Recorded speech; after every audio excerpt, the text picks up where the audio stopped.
એક અતિ ગંભીર અકસ્માતના સમાચાર સામે આવ્યા અને આ ઘટનામાં 7 લોકોના મૃત્યુ થયા છે અને એમાં 9 વર્ષના બાળકનો પણ સમાવેશ થાય છે. નમસ્કાર, આપની સાથે હું આકાંક્ષા. તમે જોઈ રહ્યા છો રાજકોટ. આજે ઘટના બની છે. ઘટના વડોદરા શહેરના કોટંબી સ્ટેડિયમ નજીક આજે 17 જૂન વહેલી સવારે 4 વાગ્યા આસપાસ આ ઘટના બની હતી, જ્યાં ઊભી રહેલી એક ટ્રક પાછળ લક્ઝરી બસ છે ધડાકાભેર અથડાઈ જાય છે અને આ ગોઝારો અકસ્માત સર્જાઈ જાય છે.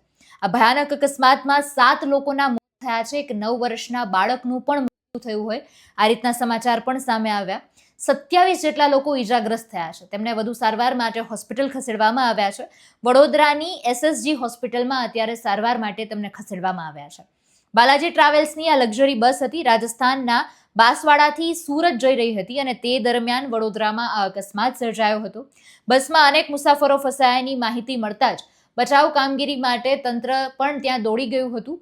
એ સાથે જ SDRF, NDRF અને વડોદરા ફાયર વિભાગની ટીમે પણ ઘટના સ્થળે પહોંચીને ઘાયલોની મદદ અને ફસાયેલા મુસાફરો માટેની બચાવ કામગીરી ત્વરિતે શરૂ કરી દીધી હતી.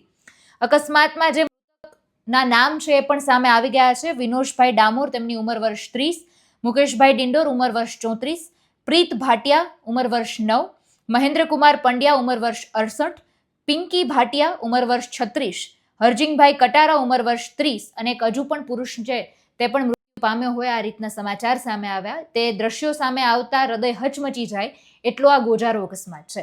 અત્યારે બચાવ કામગીરી અને જેટલા પણ મુસાફરો ઈજાગ્રસ્ત થયા છે તેમને સારવાર માટેની કામગીરી શરૂ કરી દેવામાં આવી છે. અત્યારે જ્યારે સવારમાં મને જાણ થઈ કે એક ભયાનક કોટંબી ખાતે એક્સિડન્ટ થયું છે અને એ લોકોને સારવાર માટે સયાજી હોસ્પિટલમાં લાવવામાં આવ્યા છે. તો હું અહીંયા જ એ લોકોને જોવા માટે આવી છું.